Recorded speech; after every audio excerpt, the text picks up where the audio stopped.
Hello guys, and welcome back to another installment of Gale Stories, Stories of the Bering Sea and Beyond. I am your host, Mark Kaler. You will hear quite a bit of noise today. We're sitting here on the Gale and on the aft stern deck and recording for you today, but there is quite a bit of wind out there and the waves are kicking up quite a bit. But today I've asked Jack Mullen to come back with me today for the special guest that we have. We have Lloyd Johannessen. Yeah. Lloyd, how are you today? Good. And Jack, how are you doing? Doing good, man. Glad to have Lloyd here. Yeah, glad you got him to come on. Really glad you got him to awesome. come on. Yeah. So, Lloyd, I'd like to start at the beginning, So, you know Sure. what the beginning is, right? The seed. So let's start from there. Oh, yeah. Well, I was born in New Bedford, Massachusetts. That was the fishing capital of the East Coast. Then we came out here when I was about 5 years old. And my dad started fishing in Alaska back in 1965, I think. So we're a fishing family. We just followed the fish wherever they go, And he started salmon fishing. Then we got into crab fishing. And I started fishing with him when I was probably about 14, and just going up for a couple of trips, Doing salmon? No, crab. My brother was a salmon fisherman. I like the crab better. What was the first boat you went up on then? It was actually the Sea Rover. And that was back in, probably 1974 or something like that. But then they went on strike in Dutch Harbor. So I think I made more money than anybody did because I was out in the creek catching salmon, and I go sell them to the fishermen, because they couldn't go fishing. So that worked out pretty good. And how long were you on there? Oh, just that, maybe 2-3 weeks. Okay. Because they were on strike, so they were waiting to go fishing again, So as soon as they got the word to go fishing, they dumped me off on the dock and went out and started setting pots. Mm-hmm. Where'd you go from there? Well, then I was on the Royal Atlantic for a while. My dad, he started this salt cod business, so we started dragging. And we were salting the cod on board. And, boy, you want to talk about grunt work. Well, explain the process a little bit. Well, what we did is we had these machines on board that would butterfly the fish, and then we'd have to take all the fish and lay them down flat in big piles and salt them. And then once we got the boat full, we'd take it in and offload it, and I mean, it was tedious work, because we just had to go, day after day after day. Were you salting them and putting them in barrels or boxing it? No, we'd actually go into Squaw Harbor, just south of Sandpoint, and then there was a Norwegian company that would come in with a freighter, and then we'd offload all that fish from this, I think Peter Pan had a plant there, an old shrimp plant, and we were just using that for storage, and then the freighter would come in, and then we'd go out and do our next trip. And, no, it was brutal, right? Oh, yeah. Oh, it was tough. Everybody that ever did it just can't describe how hard it was. Yeah. No, I know. That's why now when they start talking about tough work, I'm going, yeah. a little different now, isn't it? Oh, yeah. So how long did you do that? And then just for a couple of days, or a couple of years, I mean. Then we went back to pollock fishing, for midwater trawling. And we did cod fishing, too. But we didn't have to salt them, so that was kind of cool. Just bleed them out, put them in the tank? Bleed them out, throw them in the tank. And now, was there much RSW then, or no? Or is it there was. Yeah. Okay. Yeah, we were all RSW in it, but it was actually a lot better than salting, because you'd have to be down in the tank. And then my dad, that was his favorite meal, was salt cod. Mm-hmm. So then here we'd come out of the tank, and that stuff smells like crap. Yeah. We'd come in for dinner, and the cook would have salt cod for dinner. And for breakfast. And oh, yeah. A little something for lunch. Oh, boy, you want to talk about suffering. that had to be some rough times. How old were you about that time? I was about 18, 19.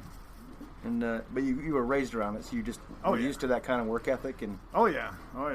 Well, my dad, I mean, he always had a saying that, on the boats, he goes, if there's nothing to do, you know, and then you guys better find something to do, or I'm going to find it for you, you know. Right. Sounds almost like that. If you got time to lean, you got time to clean. Yeah, right. Mentality. Oh, yeah. Things were a little stricter back then, too, right? I mean, yeah. Was he tough on you? Oh, yeah. He was, he was, I can't even explain it, you know. I mean, you know. You can try. Well, I know. Didn't he work with Corey Ness on the East Coast? Yeah, well, Why him don't you tell that little story? Oh, yeah, him and Corey, yeah, they worked on the East Coast together quite a while, you know, and they were scallop fishing then. Back in the Viking Queen days? Yeah, you know, and my dad, he wasn't on that boat, but, you know, him and Corey were actually cousins, second cousins, and Corey's wife was my dad's cousin. Mm-hmm. But, you know, back then when they were scallop fishing, my dad, he had a nickname, and his nickname was Pickin'. And in Norwegian, that means prick. Mm-hmm. So then the reason he got the nickname was because when they were picking scallops, he'd always pick just the biggest scallops because they'd always have a competition to see who could pick the most scallops, you know. So he'd just take the biggest ones and they could fill the bags faster, you know. Right. But anyway, it ended up being more about prick than... Yeah. Oh, all right, so after you got done doing your salt cod and went on to do cod, which boat were you on doing cod? I was on the Oceanic. Okay. How big of a boat is that? About 123 foot. It's a sister ship to the Columbia that Jack Marco. has. Yeah, it's Marco. Mm-hmm. So I was on there for a while, and then I was on the boat one night, you know, and then the skipper, he called me up to the wheelhouse, you know. So I'm wondering, well, what the heck's going on now? You know, he goes, yeah, your dad wants to talk to you on the radio. You know, we had those single sideband radios, and my dad had one in the kitchen at the house, you know, so he could always check on you.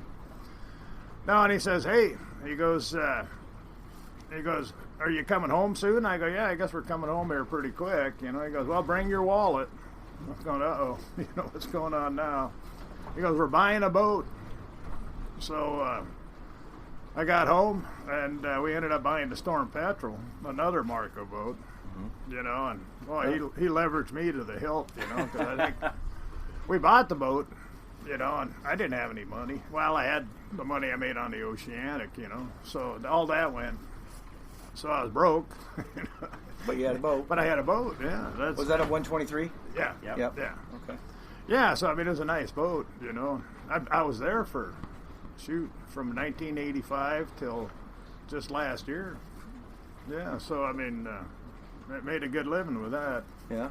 Now, I understand that wasn't the only boat you owned. No, we had the Commodore. That was actually built in 1986, I think, 87. You know, and that was one of the first boats Marco built for the Bering Sea in 20 years or something. And we actually did good with that, you know. Then we got 3-4 more boats. Yeah, we had 5 boats total. Then we bought the Poseidon, and that was my dad and my brother and I. And we had Alaskan Pride. That was it was a Dakota Creek boat. That ended up sinking.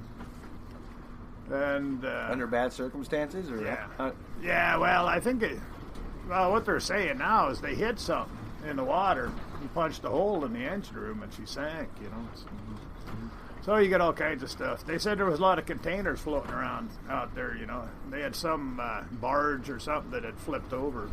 You know, and that's what they're thinking, anyways. Mm-hmm. So you get all kinds of weird stuff. I know myself. God, I could tell you stories. That's what we're here for. Yeah. Well, I remember on the Storm Petrel, you want to talk about Marco boats, you know, I had, we were delivering to the Northern Victor out in Beaver Inlet, so we had to go through Yanalga Pass all the time.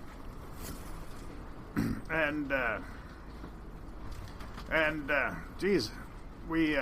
You got to describe Yanalga Pass, man. Oh, yeah. It's wicked. Oh, yeah. I mean, you got tide and wind and this and that, and it's always, you know, just a real smoky place to be. You don't want to be there if you don't have to, you know.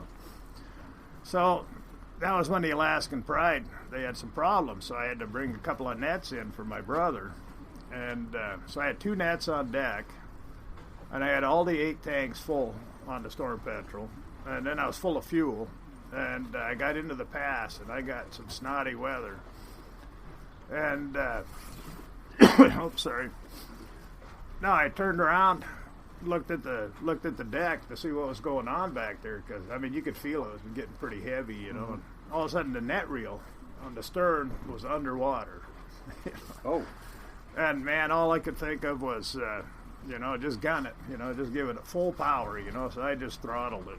And I'm sitting there just waiting. The boat's shaking, and like I said, she's halfway underwater, and well, I'm just about ready to rip the seat cover off my seat with pucker factor, and man, I'm just sitting there freaking out. And all of a sudden, the stern came up, but then the boat yawed and it rolled over to my starboard side and buried the starboard side. And now we're not sinking, we're listing, And, Yeah. And all of a sudden I could remember was my dad turning into the list, So I just turned hard over to starboard, And then we came clear. The boat bounced up. Well, then my heart stopped racing so bad, But geez, I thought I was gonna die. I mean, it was one of those things where you just freak out. How many guys do you have on board? 5. 5. Yeah. Oh yeah. So I mean, like Yeah. I said, it was exciting, but it was one of those adrenaline rushes. Yeah. Where, Is that where you had the Dutch door closed? The yeah. Luckily, I had the the half back door? Yeah, we had the back door closed. Yeah. So man, I tell you what, it was freaky, but it was fun too. Well, who dented the bow in on the? Oh, that was my dad. Your dad did? Yeah. Yeah. Well, see, we went through that pass before that, and we're going to go through there, And then my dad said, "Yeah, always be careful when you go through this pass." He goes, "It's dangerous. It's tricky." So then the first time we just bought the boat, and we're running it up to Dutch Harbor, and we got into the pass at the wrong time. Boy, my dad put a big old dent in the bow of the boat. And I always left it there, just to remind me that, I'm not going to do that. Left it there on purpose? Yeah. What did he hit? No, it was just a a wave. wave. Yeah. Just a wave. Oh, yeah. Oh, yeah. It just crumpled it up really I've good. seen some wave walls just curl. Oh, yeah. Oh, yeah. Oh, yeah. No, I mean, you'd think that the steel would be strong enough, but Yeah. no. So you got all these years up there, Yeah. right? Do you remember the scaredest you were ever? That was been? it. That was it. That was it. Yeah. Yeah, because I mean, I've been on the beach twice. Not walking with your toes in the sand, right? Yeah, I wasn't driving when it happened, but I still got the shit scared out of me, because I run up to the wheelhouse to find out what's going on, and you got this big cliff about 30 feet away from your bow, and the skipper, he was this old time Norwegian guy. His name is Otilius. Oh yeah. And he's legend up there, for cod fishing, because he could catch more cod than anybody, And we actually have a tow called the Big O tow, because we call him the Big O, and he was sitting in the wheelhouse there when we hit the beach the first time, and I go, "Geez, what happened?" And I started pulling out the survival suits, because I didn't know what was going on. I mean, I just see this big cliff, and he goes, "You don't need to pull them out, young feller," And I go, "What do you mean? And I'm freaking out, right? And he goes, "Well," you could jump to the beach from here without getting your feet wet." Oh man, I didn't even know what to think, man. I'm just kind of going, "Are you shitting me?" Oh, excuse me, sorry. Was that the Oceanic? Yeah, that was the Oceanic, yeah. yeah. And then 9 years later, almost to the day, I hit the beach on the Storm Petrel in the exact same spot. Oh yeah. I mean, I ran up into the wheelhouse, and I looked, and there's that flashing light there, and I go, "You got to be kidding me. I'm right back in the same place, And I mean, it couldn't have been more than 3-4 feet away, I'm thinking. Was there anybody trying to put on a survival suit that time? No, no, not that time. I think we got lucky there, because I knew exactly what to do, because we did it the last time. I remember that. Yeah. Oh, geez. Oh, Right I at know. the base of that light, wasn't it? Yeah, I was right there at Turning the corner. Yeah, right? Yeah. collect the head. Yeah. Holy smokes. So I've had my share of fun. Yeah, it sounds like it. Oh yeah. Well, with that many years up there, you've seen and experienced stuff that a lot of guys today they don't experience it. Safety has changed so much that boats don't get in trouble as much as they used to. Navigation's changed. And, Yeah. and requirements and drills. Oh yeah. So looking now to then, what are some of the big changes that you think have impacted the industry? Well, the survival stuff, I mean, shoot, back then, when I first started fishing, they had the life raft. They didn't even have these inflatable life rafts, All they had was like a supersized life ring. It was just that same plastic, that orange, and there's room for 3 guys in this little thing, And, well, when I was 15 or 16, when I went up there that first time, my mom made me get a survival suit, just that, so I had one, and they were brand new, So then when I was sitting there with that survival suit, I was getting it ready, and my his crew, they're all old timers, and they said, you're not going to need that, young fella, and I go, well, my mom says I got to take it, and boy, talk about embarrassing, My mom says I got to take it. I know. Did she make you get make sure you get it on within 2 minutes? Yeah, oh yeah. No, so I mean, she made sure of that, Oh, so then I was sitting there thinking, I go, yeah, these old codgers, I go, I bet you, if anything happens, they're probably going to be trying to take that survival suit from me, Right. They can be men right now, but that ain't gonna last forever, Yeah. That's something I remember on your boats. It seemed like you guys always had one old Norwegian guy in there. Oh yeah. All the time. Oh yeah. Didn't matter. Working on deck was amazing. Yeah. Well, they did it too, I mean, that's the thing, I remember sitting there, we're fishing crab, and they're telling me to slow down. They go, yeah, slow down, young fella. They go, you're going to be old and crotchety like me here pretty soon, And, then you start looking at them, and some of them could barely walk, but they're out there running around. I mean, it's amazing. Yeah.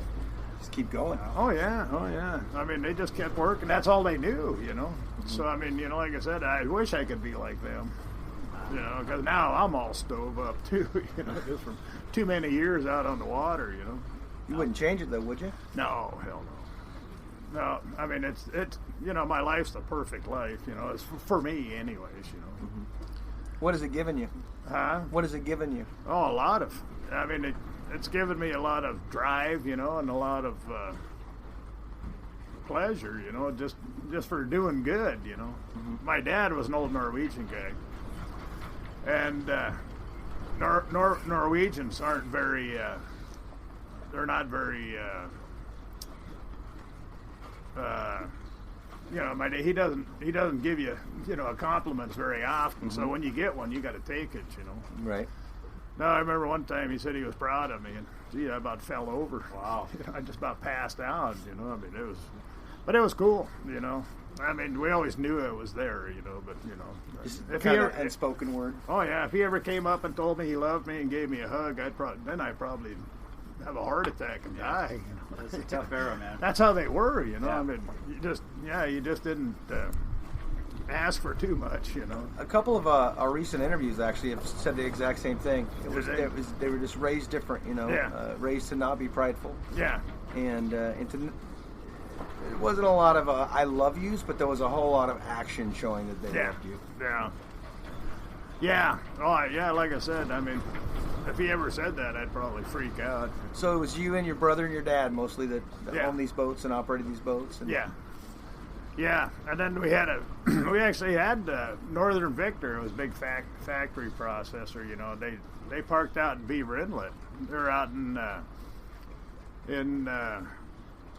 well, we were actually right where the Bountiful started, or the Billiken started crab processing back, in those days, Chuck was telling me about it. It was kind of funny because he goes, yeah, you're right there where Trident started. Wow.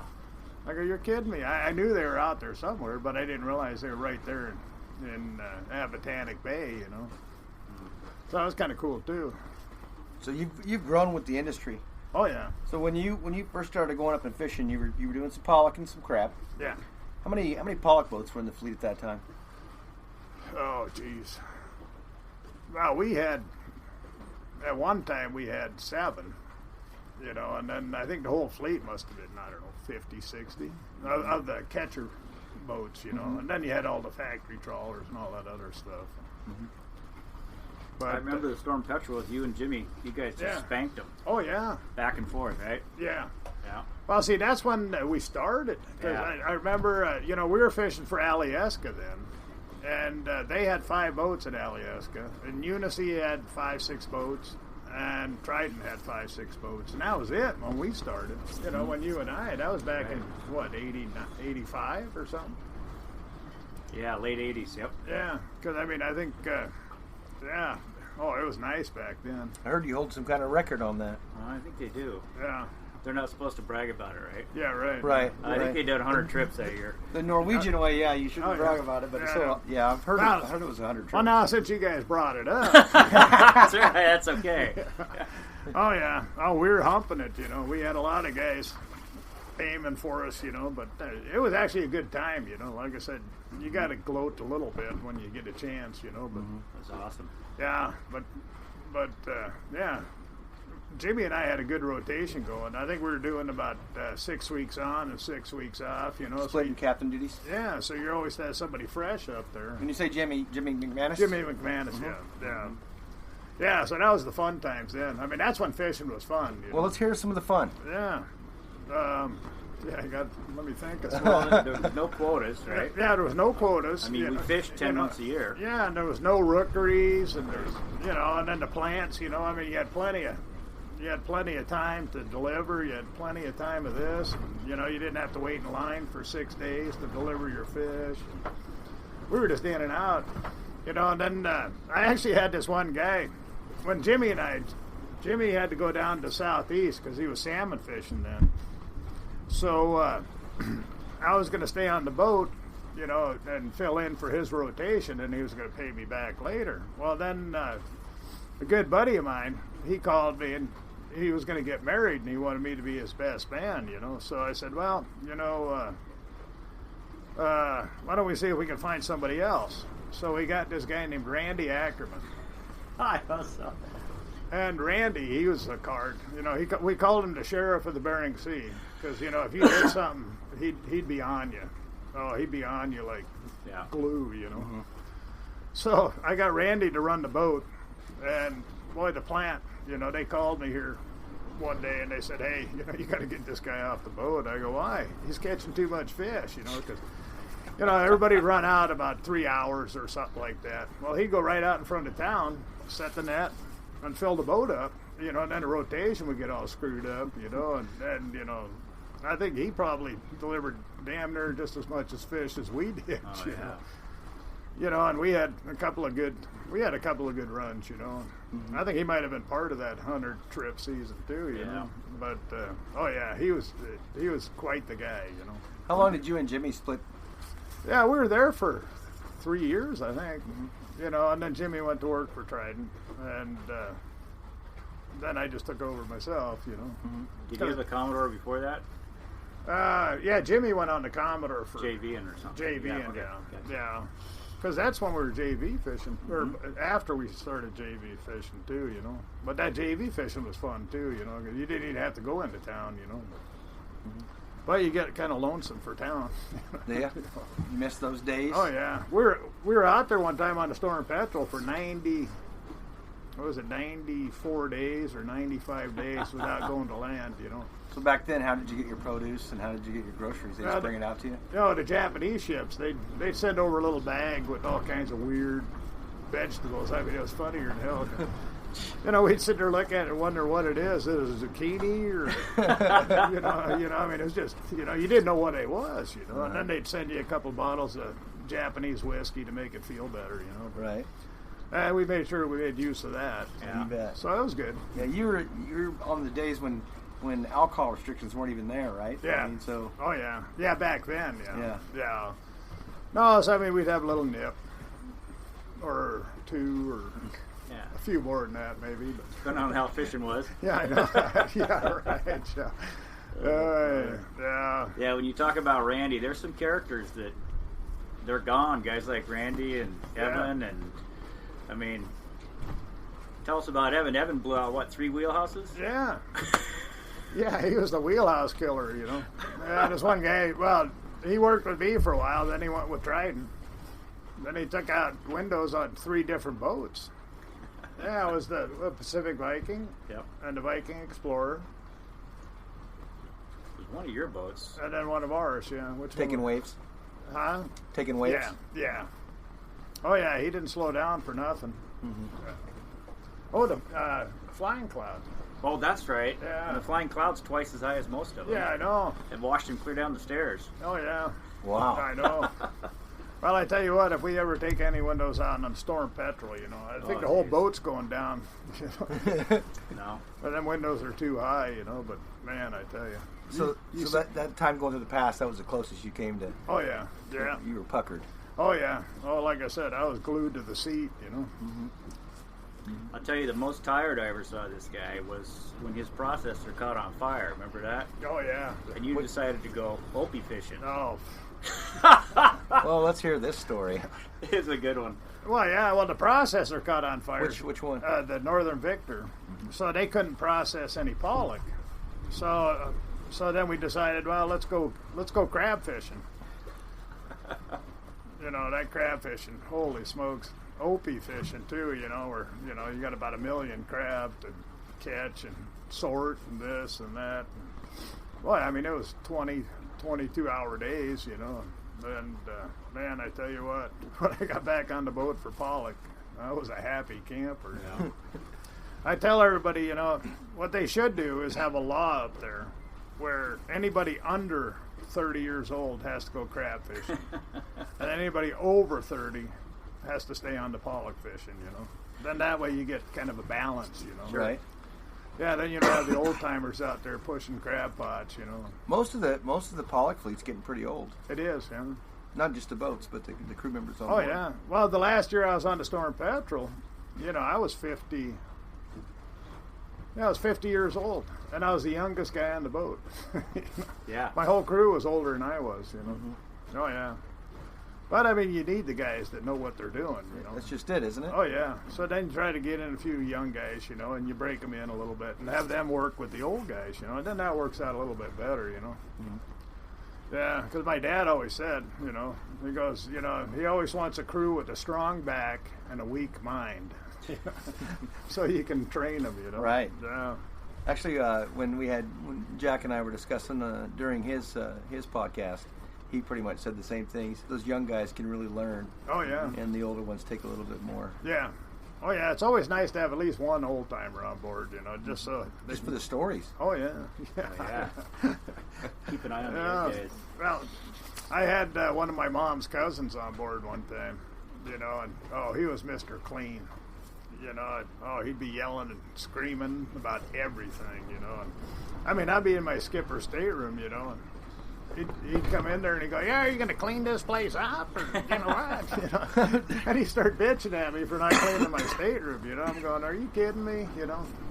No, but he was always that way. And so we had this kid on board, and we were making lunch one day, we were fishing, and so he'd just put out a bunch of bread and mayonnaise and mustard, and lunch meat and everything else, So we had this greenhorn kid on board, and he makes a sandwich, and puts the mayonnaise and the mustard and the butter and the whole thing on there, and then he puts the sandwich meat on there, and then he licks the knife on both sides, and he puts it back in the mayonnaise jar. And my uncle just about threw a fit, He goes, "Jesus Christ!" He starts yelling at this kid, about the knife. So then he throws the knife, in the sink, and then he throws the bottle or the mayonnaise jar in the garbage, And then the kid looks at him, and he doesn't know what's going on, So then he makes another sandwich. And then all of a sudden he grabs the knife and he puts it up to his mouth like he's going to lick it again. And Magnus standing there just staring at him, And he goes, and he wipes it on his pants. Oh, I thought Magnus was going to blow up. I thought he was going to lose it, No, Magnus is still fishing. No, yeah, Christ, he must be 85 years old. Now he's back in Norway, yeah. For some reason I was thinking your brother was Magnus. No, that's Norman. Norman, he's still fishing. Yeah, Norman's still fishing. Okay. Yeah, he's out there in Adak right now, fishing cod pots. So. Ooh. Yeah, I know. That sounds like fun. On a 56-footer? Oh, yeah. No. Oh, yeah. No, I know. Well, he's a good fisherman, my brother. He always had the hot seat, I mean, if you had 10 ton, he'd have 20, Right. And there's some guys like that, there's, I don't know, maybe half a dozen of them that, they can just drop the net on nothing, and get a bag, where the rest of us got to struggle a little bit, Got to work. Oh, yeah. That's for sure. Yeah. So you were back in Dutch Harbor in the prime days of like the elbow room. Oh, yeah. Yeah. You got any good stories from there? Yeah. I actually got a 35-year-old son from there. Just found out. Yeah, I know. Yeah. From the elbow room or from Dutch? Well, might have been a combination. Yeah, a combination. Yeah. No, but it was a good deal. I tell you what, we had a lot of fun there. Fights, and I actually got in a fight with a gal there one time. She'd just come back. She'd just come over to Alaska from the East Coast, and she had a little trawler.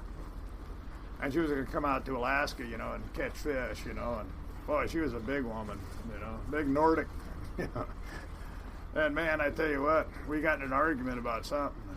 Boy, she just clocked me, just knocked me right on my ass. She swung first? Yeah, oh yeah. So then we were wrestling in the mud out in front of the elbow room. I think it was one of my finer moments. Jeez, Lloyd. Who won? Huh? Who won? I don't know. Yeah, I can't remember. No kidding. Oh my gosh. How about you, Jack? You got any elbow room stories? No, you're not that guy. I was so green, and like I said, an engineer from Akatan doesn't know anything in Dutch. I mean, I don't know anybody, I could talk to Lloyd for 2 years on the radio, but I don't know what he looks like, right? Yeah. So I went into the elbow room one time in my life, and for some reason I stepped behind the bar with my hat on, and I didn't know that was not allowed. Mm-hmm. This lady said, "Oh, you just bought everybody a drink." I said, "Why?" She goes, "You can't step behind the bar with your hat on." I thought she was pulling my leg. I said, "Okay, I better get out of here." She goes, "You better run." I was out of there, man. So, no. You still got guys looking after you for that beer. I'll tell you what, it's it was a different deal. Dutch Harbor was like the big city to the Akatan boys, So, Lloyd, you've seen it change over the years. When you first started going, it was gravel. Oh, it was gravel runway. It was. Oh, yeah. Well, then, there was, when I first got there was nobody even lived over on the other side. There was no bridge. Right. And nobody even lived on the Dutch Harbor side. Mm-hmm. Well, there might have been a couple people living over there. But, I mean, Unalaska was the place. Mm-hmm. There was a little ferry. Yeah. To get over to the elbow room. Yeah, they had a little, I don't know, 80 foot, yeah. 18 foot, 20 foot ferry, and, you just bounce back and forth. And that's where I made a little bit of money, too, because I had a skiff, so all them old Norwegian guys, they'd call me, and then I'd drive them back and forth, and so I made pocket money, whether they were working or not. Right. So it worked out pretty good for me. Yeah, no kidding. Yeah. One your brother brings up is our Christmas in Akatan. Oh, yeah. Remember? Yeah. That was bad. Oh, I know. Yeah, it sure was fun, though. Oh, yeah. What I remember of it. Yeah. Yeah. Let's hear about Christmas in Akatan. Yeah. Well, that's where we were cod fishing at Christmas.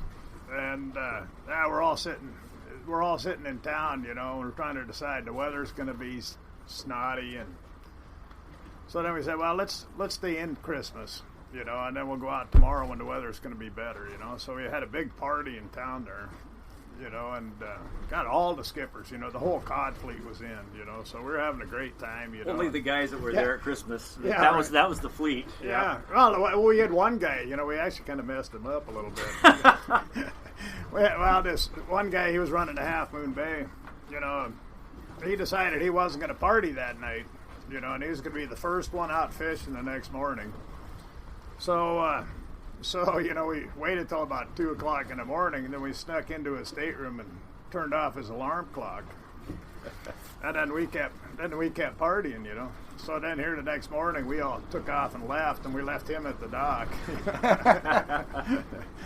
So then he didn't get out there till like 3 or 4 hours later, wasn't it? Yeah. Oh, I know. That was the first mate's day that day. Yeah, though. mate's day. Yeah, that's right. None of the skippers got up when it was time to tow. Yeah. Oh.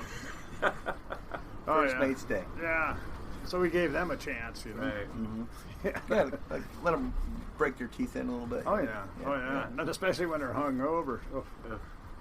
Well, that's the thing too, cod fishing. You know, I remember, gosh, when I was working on deck, you know, you didn't want to go into town very often because, you know, here you are, you know, having a full hangover, and you got to go out and bleed cod, you know, and you got blood squirting up in your face, and you know, there's blood all over the place, you know, and oh boy, I tell you what, I don't know how many times you'd get sick, you know, just. But we endured it, just so we could go out tomorrow night and go to town again. You bet. You bet. Yeah. I remember one time we left here 6 or 7 boats. I think we were in the back to go up the inside passage, and your dad was leading. Oh yeah. And we're gonna go up and get you up in Ketchikan. Yeah, right. You were gonna fly in. Yeah. I came to find out two days later that your dad hadn't looked at a chart the whole way. Yeah. He didn't need to. Yeah, I know. The whole fleet was following him. He had just done it for so long? Yeah. Or? Oh yeah. Oh, he'd make Lloyd do it with Yeah. looking at just the lights and all that stuff, right? So, That's when he'd quiz us, you know. So then we had to sit there, and he wouldn't let us look at the charts. He wouldn't let us do this or that. You know, you go, okay, follow the lights, you know. Then we couldn't use the radar. He'd turn the radar off on you just to mess with you, you know. So then you're trying to figure out, okay, you know, where was that rock at now? You know, probably helped you later on. Oh yeah. Oh, it did, you know. Yep. Yeah. I mean, you know, that navigating was fun. You know, I mean, once you got into it, you know. And I kind of kick myself sometimes, too, because, you know, I was in my daughter's class one time, you know, for that what your father does thing. And I told her class, I said, you know, I flunked trigonometry and geometry and all the math classes, you know, for that. You know, and I said, you know, I wish I would have learned, because that's exactly what you needed for charting on the charts, you know. So then them kids, I think they figured it out. But they all want to know who Captain Sig was. Oh, of course. They didn't care about anything else, you know. Just, Oh, yeah. oh, yeah. Yeah. Living in the shadow. Oh, I know. That's too funny. Of a younger man, Yeah, too. oh, right. I know. Right? Well, I told her class, I said I used to beat them up all the time when we were kids. Because, I did. No. Was your dad from the same island, Carmine? Oh yeah. Well, Sig's mom and my dad, they went to school together. And his dad, you know, lived, I don't know, half a mile away or something, you know.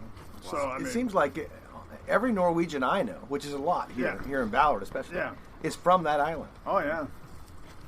Oh, yeah. I mean, I bet you. Well, I think they said there's like 10,000 Norwegians living here in Seattle, you know, and I mean... There must be 9,900 of them here in Ballard. Then. Yeah, right. Oh, yeah. Oh, yeah. You know. Well, didn't you tell me there was a bunch of different kings there or something?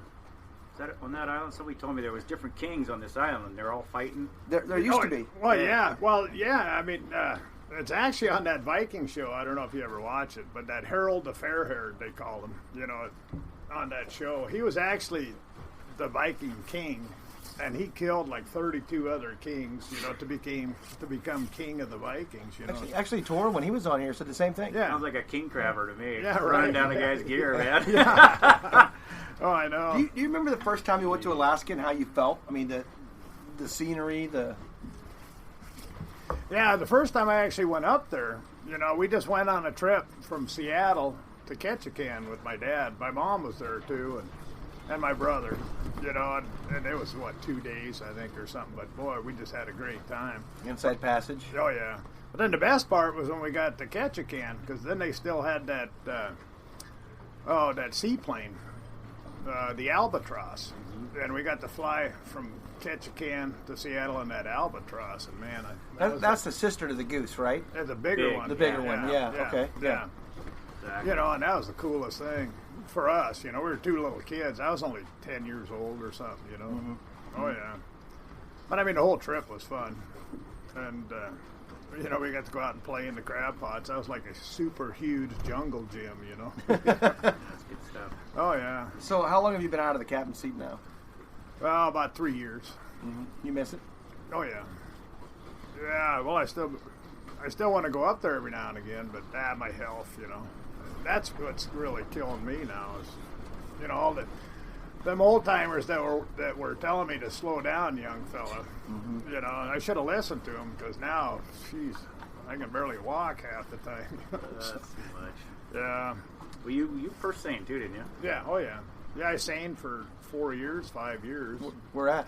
In Sandpoint. Okay. Yeah, and that was back in the early '80s. That was back when it was hot fishing too. We were making lots of money. I remember you were on the Oceanic. You were first sailing. You were just kind of all over the map, man.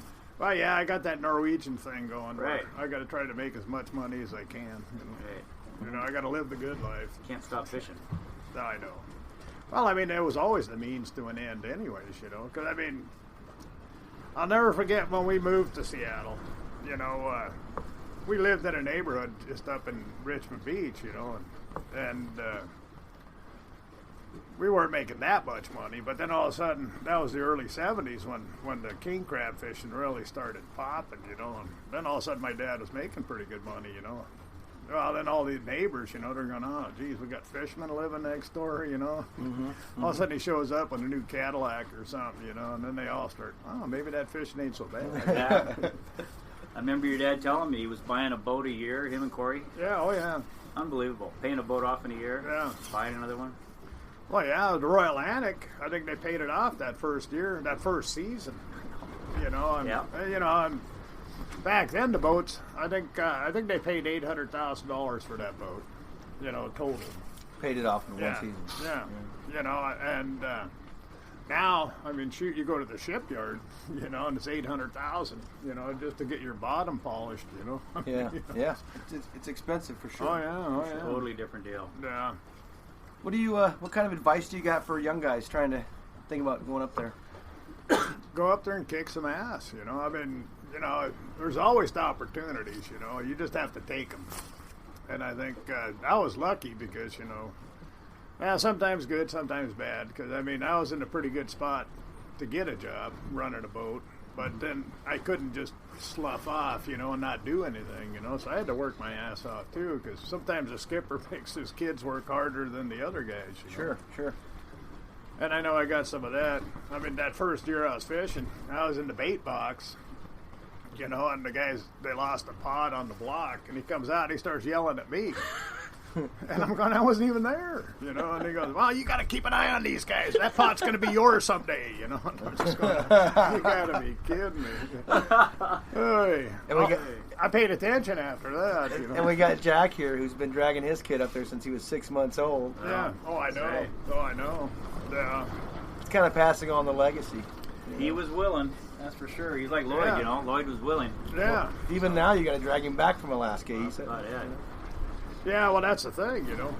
I mean, it's a really good life, you know. I don't even consider fishing a job. I consider it a lifestyle, you know. And you know, and you can kind of intertwine that with your personal life and this and that and what have you, you know. But you got to be careful, too.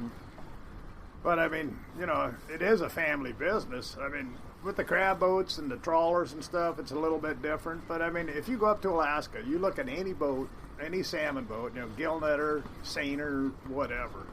I mean, you'll see, and it's mostly families, you know. Yeah. It'd be nice if we could do that, too. But, you know, there's way more restrictions and shit like that, you know. Yeah. I mean, you know, you got observers you have to have and, you know, different things, you know, that kind of makes it difficult for anything, you know. Right.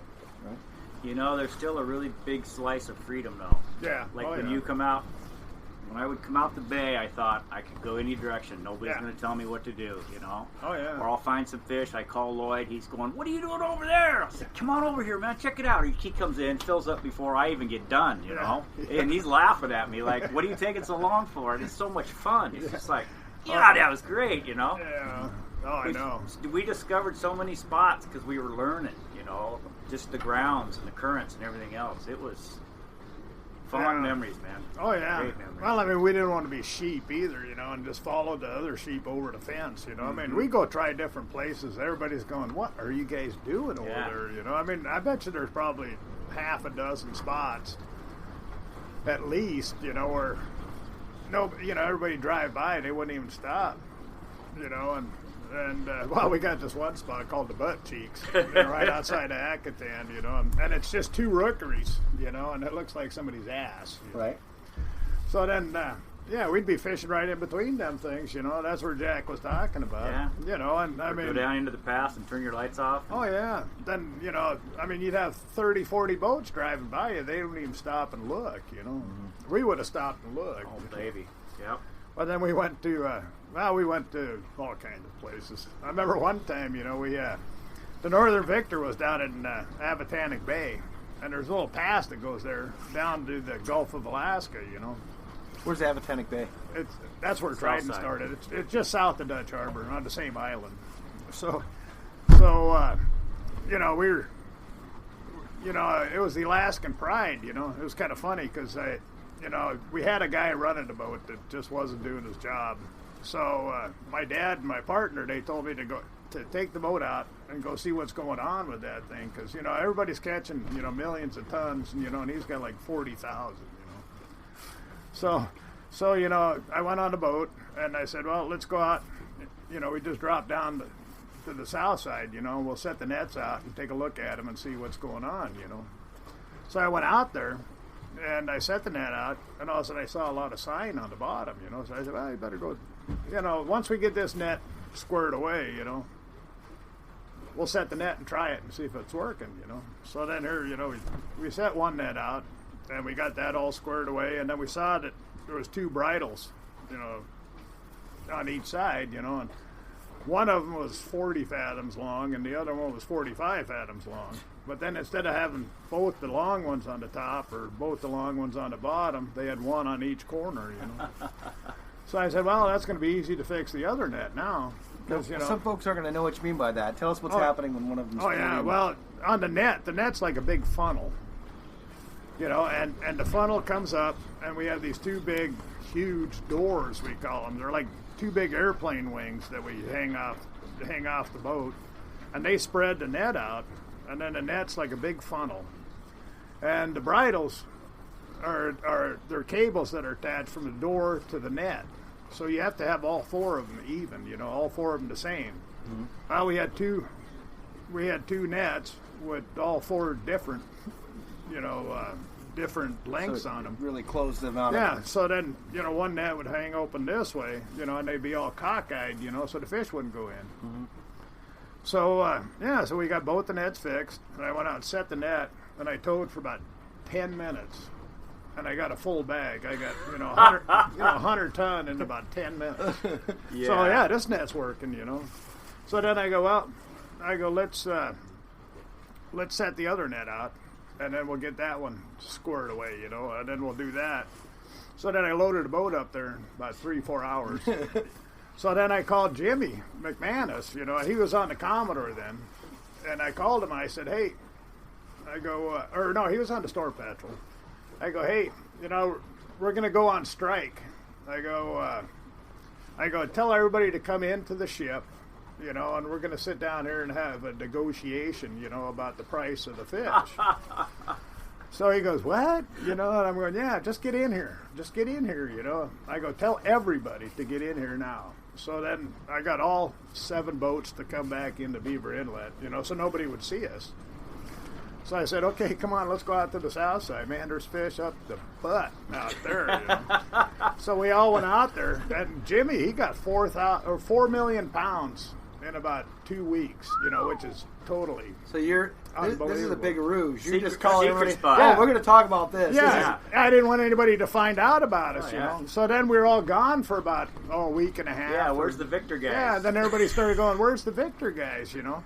So Randy Ackerman, he hired a plane. The sheriff. Yeah, the sheriff, you know. Yep. He hired The guy who was going right out front, dumping his net, coming Yeah. right back in yeah, town. yeah, right. So he hired a plane to fly out there to find out what we're up to, you know. So then here he came flying through there. Then there's 2 boats laying alongside the ship, you know, and with full loads on board. And all of a sudden he sees one of the boats coming in through that channel to the south. You know, and then he kind of figured it out. Oh, they're out there. So next thing you know, there was 30, 40 boats out there. Yeah. You know, I He mean, got found out. Oh yeah. So he rat us out. You know, but I mean, we actually had a pretty good go there for a while. Almost every one of these that I've done so far, which is, we're pushing a dozen at this point. Yeah. Everybody's got the same names. Everybody's got the, it's a family out there. Oh yeah. Yeah. Oh I mean, yeah. everybody's got a memory of somebody else, and they just keep crossing. This is this big interweb. Like Lloyd, today's the first day you and I have met. Yeah. But the majority of names that you've mentioned are friends of mine. Yeah, well, people that I know. Oh, yeah. It's just such a small community, isn't it? Oh, yeah. Well, I mean, I tell you what, you could have your worst enemy, somebody that you hate. But if their boat's sinking and you're the closest boat, you're going to be there. I mean, just without... Just the way it goes. Yeah, just without even thinking about it, Because, I mean, we are brothers, And I think that's the important thing, too, And like in pollock fishing, we fish in a fleet, where, you'll always have boats around you. Where crab fishing, sometimes you might not, You might have somebody too far away, but then they still talk to each other, And you just want to make sure everybody's covered, Yeah. Because, I mean, these boats going down they're tragic, Yeah. We've had a pretty bad rash of that here lately, Oh, I know. A couple of them, and it's been years, and then all of a sudden, Yeah. Oh, yeah. Well, like I was telling you about the safety earlier, I mean, geez, I bet you there was 30, 40 boats going down a year, back in the early 70s or late 60s anyways. Wouldn't that be something to have that many where it's almost commonplace to hear it on the radio with someone in distress? Yeah, I know. No, it'd be horrible, Yeah. No, well, I always said, I mean, here I am, going to spend 40 years of my life in the Bering Sea, and I'm probably going to drown in a bathtub at the Hilton Hotel or something. Well, the guy you're talking about, Randy. Yeah. I mean, he went through horrible stuff. Oh, yeah. And what happened? He got a car wreck? Yeah. Yeah. Yeah, and he was trying to get a tilapia farm going, right. Down in California or something. Mm-hmm. Lloyd and I could probably do a whole hour just on Randy stories. That's what a character this guy was. Oh, yeah.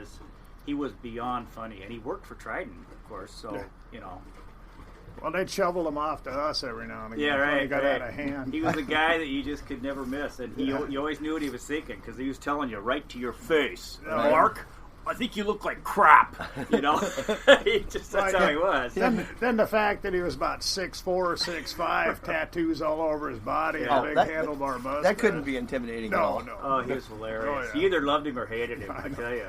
I love the guy. He was just so funny. Man, oh man. Yeah, we're about out of time here, but Lloyd, I really appreciate you coming and talking to us today. And yeah, no, I appreciate it too. It's actually kind of fun to start hashing old memories back. Do you got any last minute story you want to throw in there? Oh, before I ask Jack to encourage you to pick one out. Yeah. Oh, I got lots of Lloyd stories. Yeah, off the top of my head, I think I used them all up. Now, all the good ones, anyways. Mm-hmm. Well, I appreciate you taking the time to come out and sit with us today, and maybe you stew on this for a few weeks and come back and decide you got some more to talk about or something. Yeah, okay. Yeah, I might have a few more stories. I might have some good stories. Oh yeah. Give it some thought. Yeah. And yeah, we didn't prep you at all. No, this was cold turkey, man. You had no idea what you're going to talk about. That's the whole idea of this program is. Yeah. You and I didn't even speak before you came in here, and we're sitting 5 minutes probably. Yeah. Before we started this, right? Yeah. And that's the whole idea of it. I don't want anything fake. I want it real. Oh yeah. Well, you got as much real as I can. Then you don't have to worry about Brett and me talking, because I'm real good at it. Jack, anything you want to add before we close this out? No, I'm just thinking of his Portuguese. We got so many stories, but I do want to say, I think I said on my last broadcast, when I came out as a skipper, Jimmy McManus was the only outside boat I knew, Storm Petrel, because I was just a young boy from Akitan. I didn't know anybody, and sure enough, he said, yeah, I'm rotating out. Lloyd's coming to take the boat. And I freaked out going, well, who the hell's Lloyd, man? What am I going to do, And then Lloyd came right alongside me, and he just couldn't have been a better friend. Helped me out, walked me through everything. I mean, it was awesome, It was nothing, never a word for anything in return, just helping out a guy. So, anyway, I got fond memories of working with this guy all these years. Yeah, no, it's been a lot of fun. Yeah. When I first contacted you, Jack, and asked you to come on board and do the show with me, you said there's a guy you gotta get. Oh yeah, you gotta get Lloyd. You gotta. And here we sit. Yeah, here we sit. Because from Lloyd, he's gonna know 50 other guys. Well, I'm gonna fish for those later. Yeah, we're all fishermen of sorts, right? Oh yeah, right. Oh yeah. Good so deal. All right, so Lloyd, again, thanks a lot for coming. Oh by yeah, today. yeah. Thanks for having me. All right, guys. This has been another installment of Gale Stories of the Bering Sea and beyond. And I am and will remain your host, Mark Kaler. And thanks for tuning in. We'll see you next time. Wow. Right.